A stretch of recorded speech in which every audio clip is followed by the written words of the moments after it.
Alhamdulillah bil alameen. Wassalatu wassalamu ala rasulika al-kareem.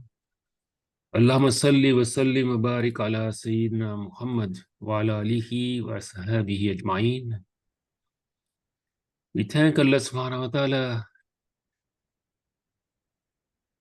for this morning's gathering to reflect on his book. Allahumma lakal hamdu ala ma anamta bihi alayna min tanzil al-Qur'an. We thank Allah subhanahu wa ta'ala for sending this book to us for our guidance. This book is the nur, is the light. There is shifa in this book. And Allah subhanahu wa ta'ala has made this book a proof and a subtle argument against all those who do not believe in him. So we seek knowledge, we seek beneficial knowledge. Allah manfa'na bima allimtana wa allimna ma yanfa'una wa zidna ilma. Allahumma salli wa sallim wa barik ala Sayyidina Muhammad wa ala alihi wa sahabi ajma'een. You will recall that we are reflecting on Surah Al-Fatiha, and we were at the verse Ar-Raḥmān Ar-Raḥīm. We stopped, we didn't complete this verse, but I just want to begin by reminding everyone that it's very important to keep notes for these sessions. We are very strictly following the traditional way of understanding the book of Allah subhanahu wa ta'ala, meaning that our methodology is deeply rooted in our tafsir tradition. We are not making up anything. And in the tafsir tradition, we have a large spectrum of scholars. Their methodologies differ in smaller detail, but generally speaking, they are always following the same method, which is to go word by word and phrase by phrase. So remember when we started Bismillah ar-Rahman ar-Rahim, Alhamdulillah rabbil alameen, ar-Raḥmān ar-Rahim, we went to the details of each word, Alhamd, Rabb, and Alameen. And then we came to the ayah ar-Raḥmān ar-Rahim, and we were doing the explanation of ar-Raḥmān. And you will recall that we had stopped using Razi's tafsir, we had stopped at the benefits or the fawaid of ar-Raḥmān. So this structure needs to be clearly kept, otherwise we get lost. That's why I'm suggesting that you keep notes. Remember, Razi asked the question about ar-Raḥmān ar-Rahīm, and he said that ar-Raḥmān is more eloquent, is more intense than ar-Rahim, but it is mentioned before ar-Rahim. Although the normal procedure is to mention the lesser before the greater. And he raised that question and he answered that question.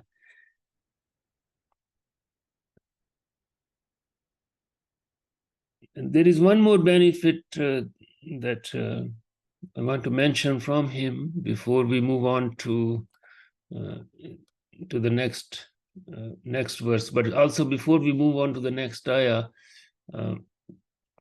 I have shared with you something that I came across recently, and inshallah we'll talk about that file as well. It would be good if you have that open, especially the one with the English translation. So the sixth benefit that Razi has mentioned, he says that it is well known that the Prophet ﷺ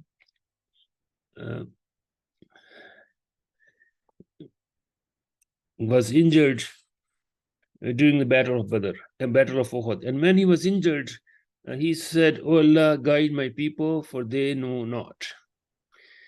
And it's also well known that on the day of Qiyamah, he will be saying, Ummati, Ummati, my Ummah, my Ummah. And he says that this is a great, he says that this is a great bounty, it's a great blessing, because it's a great blessing. فَهَذَا كَرْمٌ عَظِيمٌ مِّنْهُ فِي الدُّنْيَا وَفِي الْآخِرَةِ. Yani this is the manifestation of the great mercy that Allah subhanahu wa ta'ala has, because Allah subhanahu wa ta'ala said that وَمَا أَرْسَلْنَاكَ إِلَّا رَحْمَةً لِلْعَالَمِينَ. We did not send you except as a mercy for the alameen.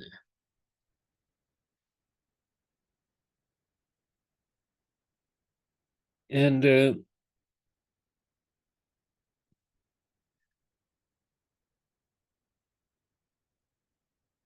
there's a very subtle point in this.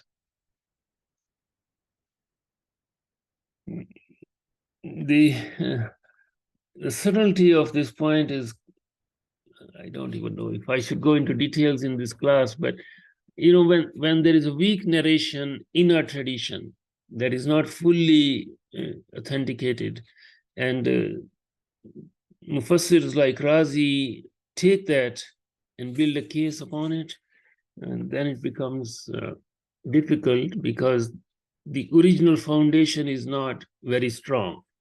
So, but let's, because I have opened this, let's just go through it.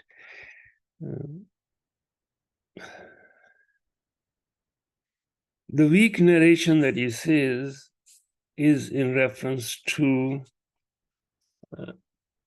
something that the Prophet ﷺ is said to have asked during the Miraj. Allahumma jal hasaba ummati ala yadi.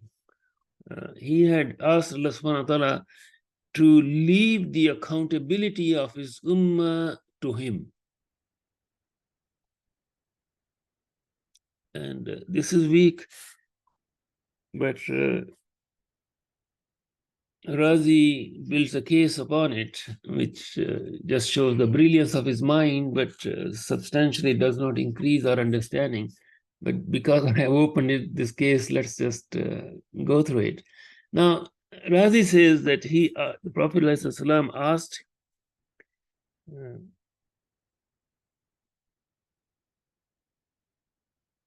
Allah subhanahu wa ta'ala to make him in charge of the accountability of his ummah, that is you and me. And then he says, but at the same time, Allah subhanahu wa ta'ala didn't grant him this dua. He didn't grant the Prophet ﷺ what he asked for. And then we know that he refused to pray the janazah of someone who died with an unpaid debt of 2 dirhams. If he owed, if someone died and had a unpaid debt of even two dirhams, and this is a case where we have very solid evidence of this, because this is mentioned by Imam Bukhari, where it is mentioned 3 dinars. In Abu Dawud, it is 2 dinars. But nevertheless, the case is very well documented. And also he says, he also أخرج عائشة عن البيت بسبب الإفك. So he also sent out Aisha radiallahu anha out of the house due to the slander against her. And therefore, he says it is as if Allah subhanahu wa ta'ala is saying, وَمَا أَرْسَلْنَاكَ إِلَّا رَحْمَةً لِلْعَالَمِينَ. We didn't send you except as a mercy to all creation, and you only have one mercy. We sent you as a mercy, and you only have one mercy, and that is not sufficient to set right the word of all the creation. So leave me and my servants, leave me to judge your nation, for I am al-Raḥmān al-Raḥīm. My mercy is infinite, while their sins are finite, and the finite next to the infinite becomes nothing at all. Thus, the sins of the entire creation will perish in the sea of my mercy. I am al-Raḥmān al-Raḥīm. So this is a very beautiful example of how someone like Razi can construct a case in such a beautiful manner, amplifying the infinite mercy in al-Raḥmān al-Raḥīm. So there is a benefit, definitely a benefit in it, and benefit is that we can deepen our understanding of the mercy of Allah subhanahu wa ta'ala, which we all need in this dunya and in the hereafter. I have shared this document with you on al-Raḥmān, which I want to discuss a little bit, not too much, because there are dangers in this approach. But this is a contemporary scholar who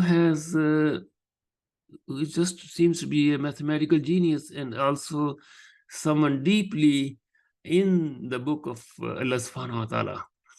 So I found that I haven't been able to find if he's from Iraq, but that's my guess. Dr. Ahmad Muhammad Zain al-Munawi.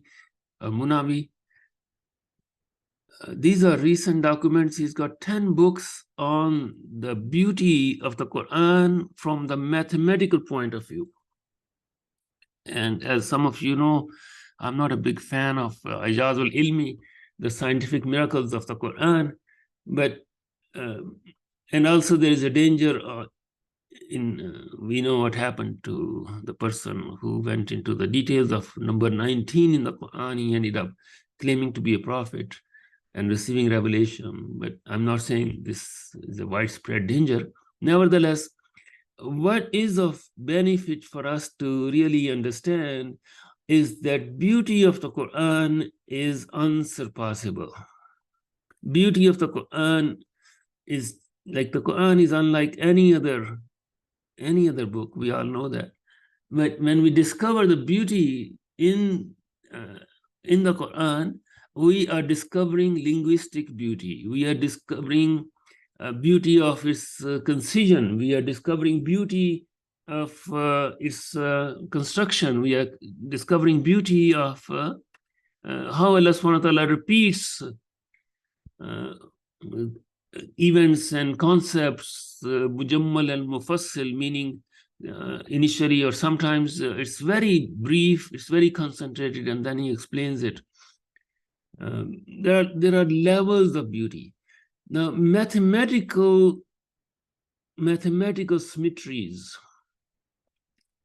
symmetries which are rooted in numbers, adad al-hisab, yani just numbers. Numbers have beauties. Numbers are extremely important, and therefore mathematics is really a science that is one of the fundamental sciences we have.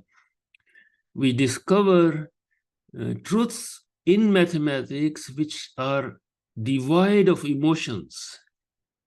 Numbers don't have emotions, and therefore people like Euclid, for example, for centuries, they are still being studied. They have been studied in the Islamic tradition. They were translated. And when he says that if you have two parallel lines and you keep extending them, you can extend them to infinity, they will never meet. He says 2 + 2 is always going to be 4, whether you do it in Mecca. He doesn't say this, but whether you do it in Mecca or you do it in Washington, D.C. So this is the beauty of the convincing power of numbers. So that's one aspect of numbers. The second aspect of numbers is the symmetry and harmony that can be discovered. So this is the benefit of going into it, but there are dangers because this may distract us. Nevertheless, it's fascinating to see what he has done with the word al-Raḥmān, which is the focus of our session today, inshallah.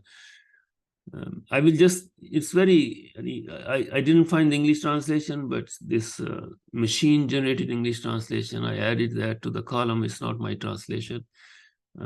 So there may be problems in translation, but this is just for those who do not have access to the Arabic text of the article, that fil Qur'ani kulluhu lam yurid ismur Rahman marratayn illa fi ayat wahida. So he says that in the Quran, Rahman has not come in any ayah twice except for one. And that is the ayah 60 of Surah Al-Furqan. وَإِذَا قِيلَ لَهُمُ اسْجُدُوا لِلرَّحْمَنِ قَالُوا وَمَا الرَّحْمَنُ أَنَسْجُدُ لِمَا تَأْمُرُنَا وَزَادَاهُمْ نُفُورًا. Surah Al-Furqan, ayah number 60. And he says that in the entire Quran, the word Qur'an is only mentioned in one ayah. So there is one ayah in which Rahman is mentioned twice, and there is one ayah in which the word Qur'an is mentioned twice. And this second instance is of Surah Al-Isra, ayah number 78. أَقِمِ الصَّلَاةَ لِدُلُوكِ الشَّمْسِ إِلَى غَسَقِ اللَّيْلِ وَقُرْآنَ الْفَجْرِ إِنَّ قُرْآنَ الْفَجْرِ كَانَ مَشْهُودًا. So the word Qur'an appears twice, Ar-Rahman appears twice in Surah Furqan. Now, if we subtract the ayah number 78 from ayah number 60, we get number 18. And number 18, huwa adad as-suwar allati warada fiha ism ar-Rahman, is the number of surahs in which Ar-Rahman appears in the Quran.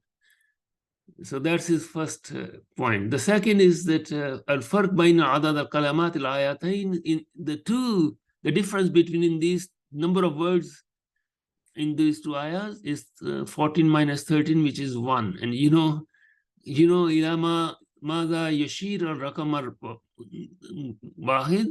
Do you know what 1 means? He says, farq bayna adad al-haruf al-ayatayn is again 1. 61 minus 60 is 1. So kalimat and haruf, letters. So words and letters. In these two verses, in these two ayahs, the difference of number of words and number of letters is just 1. And he asks, do you know what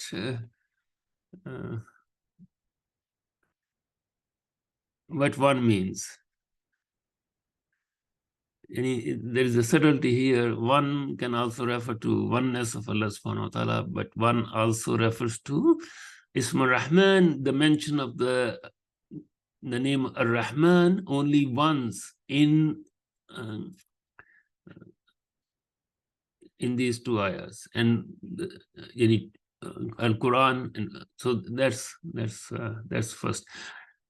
I wanted to go to each of these 57 ayahs in the Quran where Ism ar-Rahman is mentioned. And this is not done in our tafassirs because Mufassirs are not interested in collecting all the mentions of a single word in the Quran and then grouping them together and seeing what they do. But inshallah, we will do it. We will look at all the 57 ayahs in the Quran where Allah subhanahu wa ta'ala's name of mercy, ar-Rahman, is mentioned, and try to deepen our understanding of this. But what Dr. Munawi does is that he says that ar-Rahman is mentioned 57 times in the Quran, and it was mentioned twice in one ayah, as we just mentioned. Therefore, so 57 times, twice in one ayah, and 55 times once. So there are 55 ayahs in which ar-Rahman is mentioned once. And he says that ar-Rahman is the name of the surah as well. And the second ayah is Allama al-Qur'an. Ar-Rahman Allama al-Qur'an. And it is the first ayah of the surah where ar-Rahman is mentioned. Now, it says that if you go back to Surah Al-Isra, where ayah number 78 is mentioned, Ar-Rahman is mentioned twice. This ayah is number 78. And this same number 78 is the number of ayahs of Surah Al-Raḥmān.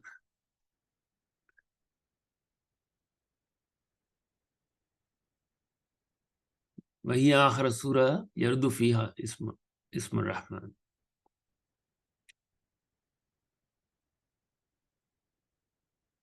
Now, there is any beauty upon beauty, because you see this 78 number is the Surah Naba. Surah Naba is numbered 78. So that's his next point. And this surah is the last surah where Ar-Rahman is mentioned. 78.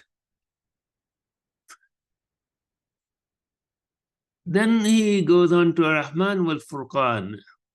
You know, Al-Furqan is the name of a surah, but Al-Furqan is also the name of the Qur'an itself.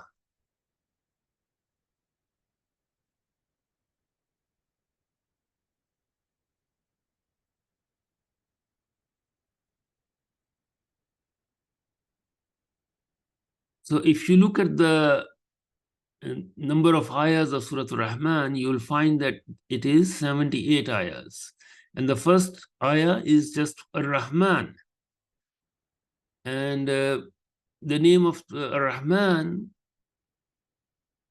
this is the only surah, this is the only ayah in the Quran where just one word, Ar-Rahman, is the complete ayah by itself, where Ar-Rahman appears.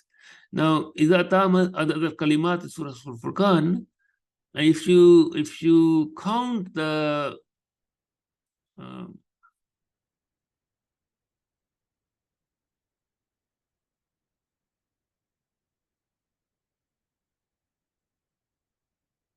if you look at 77 numbers, 77 ayahs, إذا تم عدد kalimat Surah Al-Furqan, it is 896 kalimat. And if you look at the number of kalimat in Surah Al-Rahman, it is 352. And then he goes on to making a case. He's very big on prime numbers. So it's just beauty after beauty built into this whole text. I don't want to spend too much time on it, but you can see the beauty. And he says, contemplate the beauty of all of these instances. He's, as I said, he's very big on prime numbers. Prime numbers are numbers which can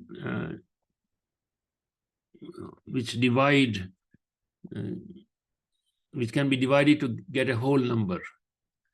So, and they have to be more than number one itself. Prime numbers are really a big issue. If we go into mathematical details of the prime numbers and prime numbers in the Quran, he has a whole book on numbers in the Quran. And as I said, it will take us too far out into other domains. But this is just beauty after beauty in this. And it just shows us how reflections upon the book of Allah subhanahu wa ta'ala, they are not unending, they are not even they can never be finished. As we always say, this is an ocean which has no shore, no ending, like its depth is just unending. But it's also the domains of reflection.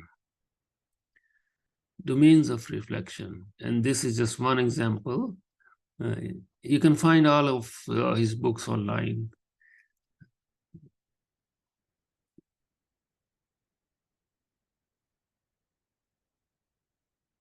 For those who are into scientific ijaz, inimitability of the Book of Allah subhanahu wa ta'ala, this is just one more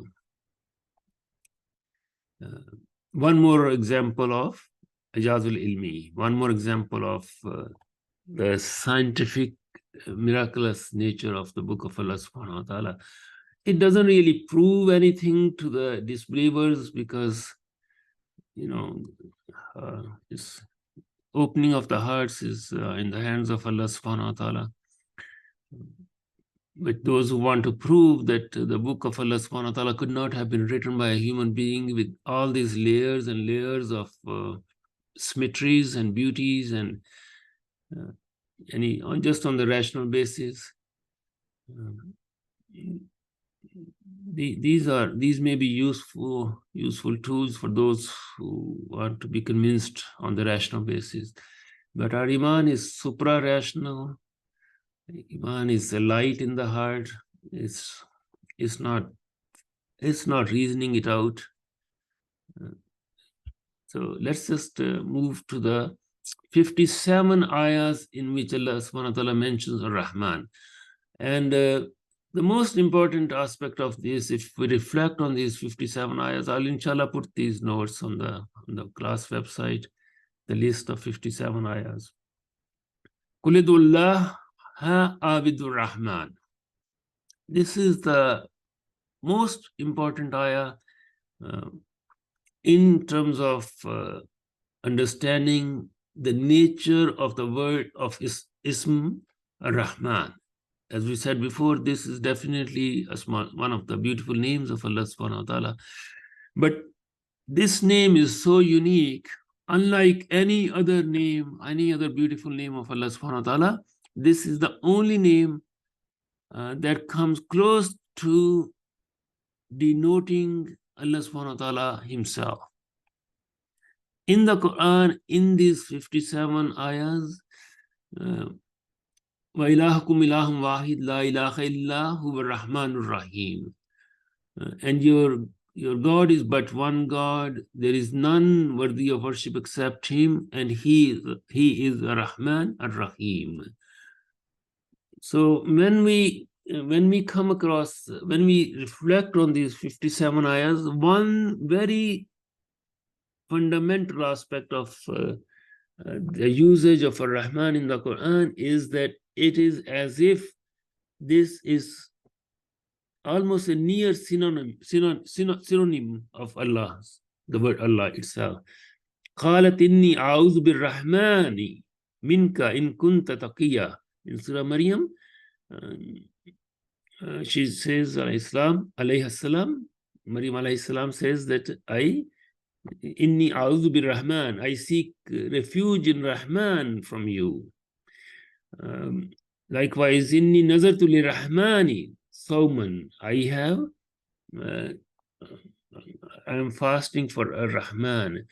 Sayyidina Ibrahim alayhi salam says, Ya abati la ta'budi ash-shaytana inna ash-shaytana kana li-Rahmani asiya. Oh my father, why do you worship shaitan? Indeed, shaitan has transgressed against Ar-Rahman. And then he says, Ya abati inni akhafu an yamassaka azabun min Ar-Rahman. Oh my father, I fear grave punishment for you from Ar-Rahman. Fatakuna li-shaytani waliya. So everywhere in all of these ayahs, there is this constant aspect of Ar-Rahman being used for Allah subhanahu wa ta'ala as a name. قُلْ مَنْ كَانَ فِي ضَلَالَتِي وَلْيَمْدُدْ لَهُ الرَّحْمَنُ مَدًّا. The Surah Maryam is just so beautiful. This ending, the last section of Surah Maryam, the rhyme there is just, it just creates such a sakina in the heart. With this, with these, وَقَالُوا اتَّخَذَ الرَّحْمَنُ وَلَدًا أَن دَعَوْا لِلرَّحْمَنِ وَلَدًا وَمَا يَنبَغِي لِلرَّحْمَنِ أَن يَتَّخِذَ وَلَدًا إن كل من في السماوات إلا آتي الرحمن عبدا إن الذين آمنوا وعملوا الصالحات سيجعل لهم هم الرحمن ودا. So I will put this PDF inshallah on the class notes, and you can look at all of these ayahs. And obviously we are not counting Bismillah Rahman Rahim in the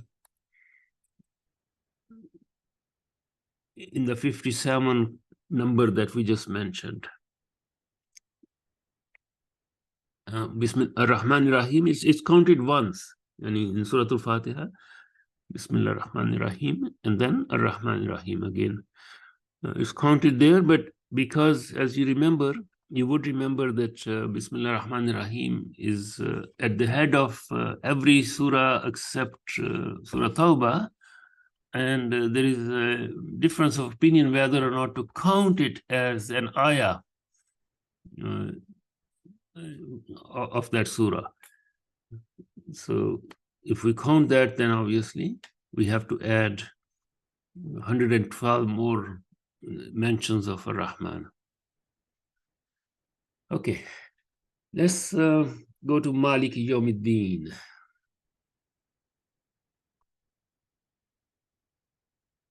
أعوذ بالله من الشيطان الرجيم بسم الله الرحمن الرحيم الحمد لله رب العالمين الرحمن الرحيم مالك يوم الدين. Yawmiddin and Malik Yawmiddin. Now, as you know very well, that there is a different recitation of Malik. So that's one of the first things which we find in tafsirs where the qira'at are mentioned, and this will be like many tafsirs, including Imam al-Tabari and Baydawi and Razi. So they all begin by the word itself. Malik Yawmiddin. He is the, now again, Malik, he is Yawmiddin. So there are three words in this ayah. Malik, Yawm, and Ad-Din. And all three are so deep in the meaning that there is no way anyone can translate this ayah into any other language. So Malik is read as Malik by Asim al-Kisai and Yaqub. So they, these are the famous reciters of the Qur'an, readers of the Qur'an. And we know there are variant readings. So Malik has Malik with the extended meme, extended fatah on meme, and then it has just the one haraka, Malik. So Maliki Yawmiddin and Maliki Yawmiddin.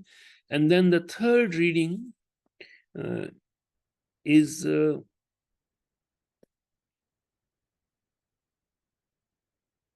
Malki and Malaka, fourth.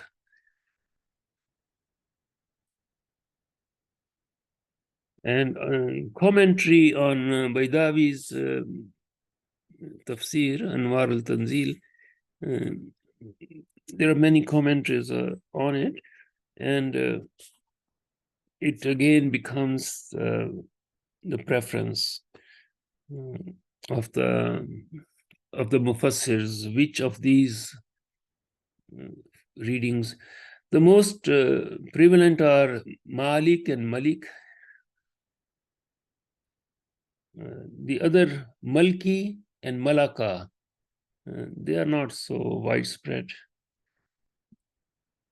So when we want to know the difference between these recitations, Malik and Malik, because we are primarily in understanding the book of Allah subhanahu wa ta'ala, we are also primarily interested in internalizing the meaning. So Malik is the owner, the possessor, and Malik is the sovereign, and it comes from mulk. So again, we are basically replacing one word with another word. So from the Arabic Malik and Malik, we are using owner and the sovereign, al-Malik. And those who read it as Malki with elevation, Malaka, that means the king.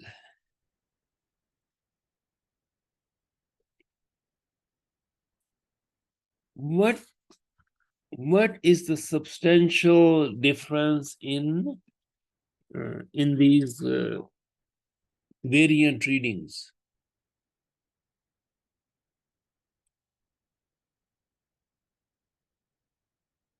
In terms of their meanings, they all collapse to the same understanding.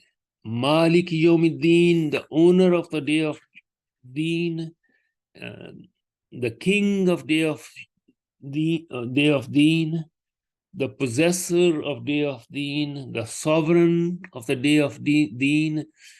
Essentially, in terms of the substantial meaning, the content is the same in all of these readings, which is that Allah subhanahu wa ta'ala alone would have complete dominion, complete control, complete possessor. He is the only one who is going to decide what happens on that day.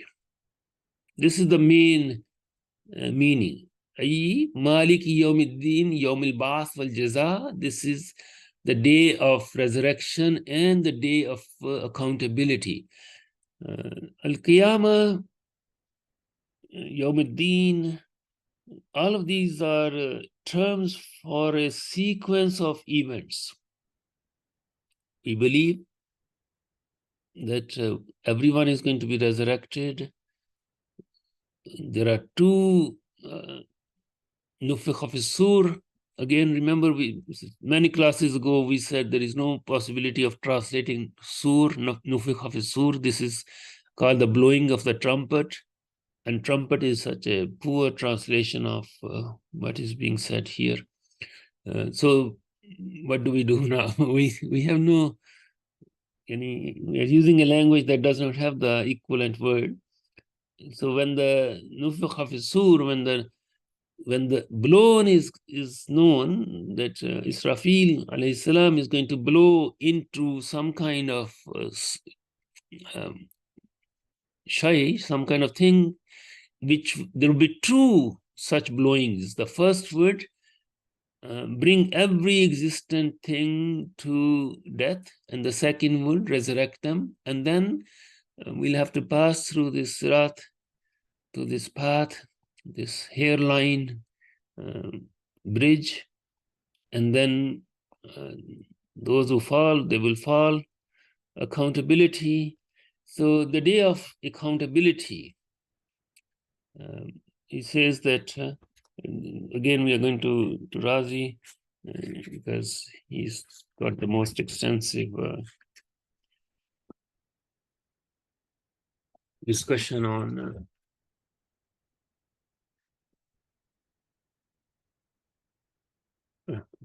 almost every ayah, because of the so he says that لِيَجْزِيَ الَّذِينَ أَسَاءُوا بِمَا عَمِلُوا وَيَجْزِيَ الَّذِينَ أَحْسَنُوا بِالْحُسْنَى. the day is the day of separation of the righteous and those on the other side. Remember, last time we said there are only two kinds of human beings, Sa'idun wa Shaqiyun, as in the ayah, that ultimately in the sight of Allah subhanahu wa ta'ala, either we are Sa'id, those who have facility, who would be successful, or Shaqi, those who have wronged themselves. And أَلَمْ نَجْعَلُ الَّذِينَ آمَنُوا وَعَمِلُوا الصَّالِحَاتِ كَالْمُفْسِدِينَ فِي الْأَرْضِ أَمْ نَجْعَلُ الْمُتَّقِينَ كَالْفُجَّارِ. The Quranic argument with the disbelievers is that are you going to make the two equal? Those who are creating fasad on this earth, and those who are muttaqeen, they cannot be equal. So the whole argument is that Allah subhanahu wa ta'ala is going to reward everyone. So this is the day of accountability. And those who would be successful will go to Jannah. Now, there is this ayah, فَمَنْ يَعْمَلْ مِثْقَالَ ذَرَّةٍ خَيْرًا يَرَى وَمَنْ يَعْمَلْ مِثْقَالَ ذَرَّةٍ شَرًّا يَرَى. This is a very very important ayah. All ayahs are important, but this has a very fine line of explanation. You know those mizan, those balances we used to have before the electronic balances came? There would be two pans on the balance. And we will put some kind of a standard weight on one side, which would be the standard we will use to measure what we are, or weigh what we are weighing. So 1 kilo weight on one pan, and then the grain or sugar or salt or whatever is being weighed on the other pan. And if you look at the top of the balance, there is this one little, one sharp pointed piece of metal that has to be totally in the middle. So both pans are equal. And that's called the correct measuring. That is the just measuring. So the question arose, what if فَمَنْ يَعْمَلْ مِثْقَالَ ذَرَّةٍ خَيْرًا يَرَى وَمَنْ يَعْمَلْ مِثْقَالَ شَرًّا يَرَى? Every single deed that we are doing, we have done, is going to be shown to us. And they would be put in these two pans. What if the two pans are equal?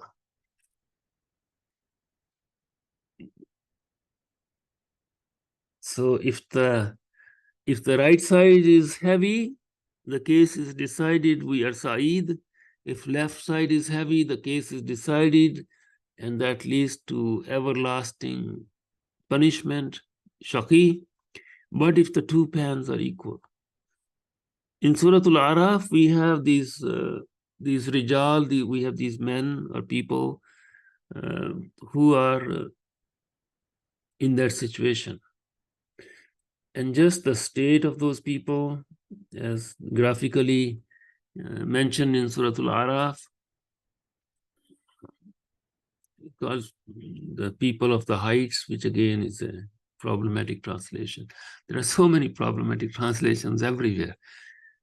Al-Araf is, its one meaning is height, but these are not people of heights. They are people who are trembling because they can see the hellfire and they can see the paradise, they can see Jannah. And this is one of the most important transformations that happened to the companions of the Prophet ﷺ. Because of the presence of the light and the nur and the radiance of the Prophet ﷺ, they were able to see Jannah and they were able to see Jahannam. And when they saw that, this dunya just became nothing to them. They just wanted to go, they just wanted to quickly go to one place, and that is Jannah. So they were willing and ready to sacrifice their mal, their possessions, their wealth, their children, their whole being for the pleasure of Allah subhanahu wa ta'ala, for entering Jannah, because Jannah was made so clear to them. One of our problems is this covering that we have on our hearts and eyes. We don't see Jannah, we don't see Jahannam with clarity, with immediacy, like it's something to happen in the distant future. That's one of our problems. We just get layer upon layer of forgetfulness because of that. If everyone had these two ultimate destinies, there is trembling of the heart when we see the wrong side, and there is no end to it. So those who would have the equal, their balance is equal. And there is a hadith,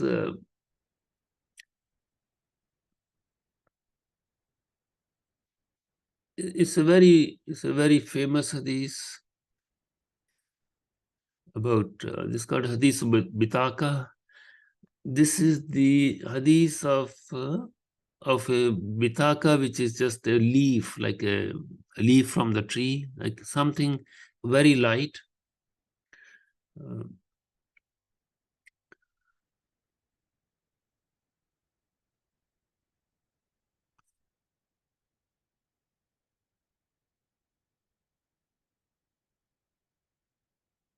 So the man comes with scrolls and scrolls of sins, and these are being weighed, and then there is one scroll in which it is written La ilaha illallah. And Allah subhanahu wa ta'ala says that you will not be wronged. When this very light waraka, very light piece of paper or leaf upon which is written that this person said La ilaha illallah, when that is put on the scale, that right side becomes so heavy with it. So this is the shahada, this is the testimony, this is what is fundamentally different between the believers. This is a fundamental difference between the believers and the disbelievers. So we are people of shahada. We say ashhadu la ilaha illallah wa ashhadu anna Muhammadur Rasulullah. And la ilaha illallah, la ilaha illallah, la ilaha illallah. That should be our wird. That should be on our tongue all the time. Ashhadu la ilaha illallah wa ashhadu anna Muhammadur Rasulullah. And this is the last of this should be the last of the kalima, the last thing that comes out of our tongue, out of our mouth when we die. This is again a great bounty from Allah subhanahu wa ta'ala, because we cannot really decide what's going to happen, whether or not we will be granted La ilaha illallah when we are ready to depart, when Allah subhanahu wa ta'ala, when the angel of death takes us. Are we going to be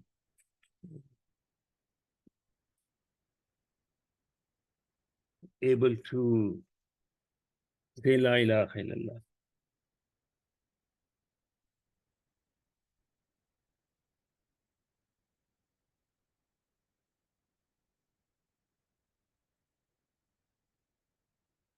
Razi has a very long explanation of the variant readings, but we are going to skip that because it's very heavily linguistic discussion. And the main meaning is what we have mentioned, that Allah subhanahu wa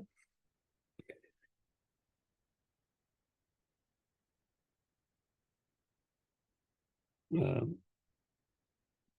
is the owner.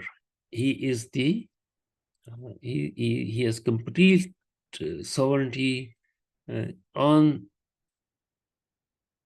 about everything, and there are legal rulings and details of that. So inshallah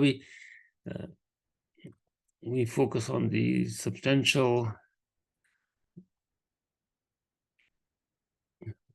meaning and move to the benefits, other fawaid, other reflections.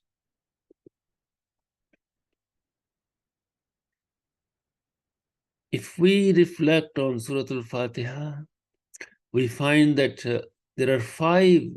Allah subhanahu wa ta'ala has mentioned himself with the five names: Allah, Ar-Rabb, Ar-Raḥmān, Ar-Rahīm, and Al-Malik. In Surah Fatiha, Allah subhanahu wa ta'ala has mentioned himself with five names: Allah, Al-Rabb, Ar-Raḥmān, Ar-Rahīm, and Al-Malik.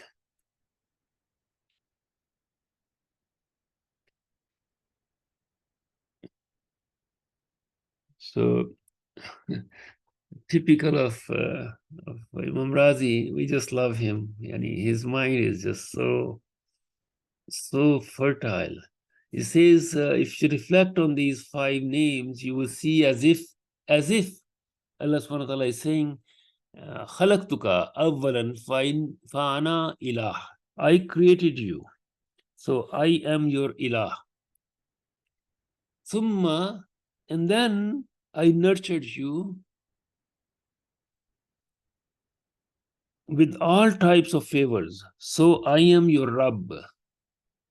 Then you sinned, and I covered you, so I am a Rahman. Then, so you sinned, and I covered that for you, so I am a Rahman. Summa tubtu, and then you repented, and then I accepted, and I forgave you, so I am a Rahim. Summa la bud min isal al-jaza ilayka, and then I must recompense you for what you have done, therefore I am Maliki Yawmiddin.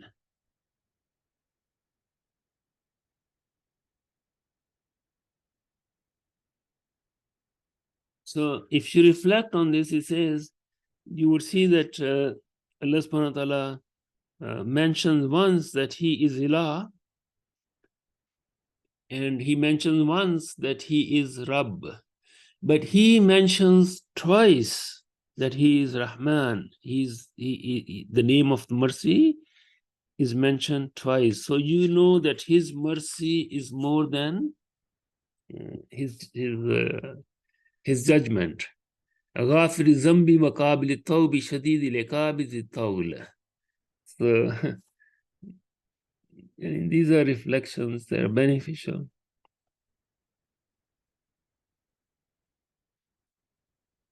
Inshallah, we're going to stop here because now, after these ayahs, the balance of the surah is going to shift. As you remember, we still have to do that Hadith Qusi about Allah subhanahu wa ta'ala dividing the surah between himself and his slaves. But Iyyaka na'budu wa iyyaka nasta'in is the shifting ayah. So inshallah, we will continue next Sunday, if Allah subhanahu wa ta'ala grants us the tawfiq and the ability to do so. Please remember me in your du'as, and inshallah we all keep walking. If there are any questions, please ask. Just unmute yourself and ask the question if you have any. You can also write it in the chat box.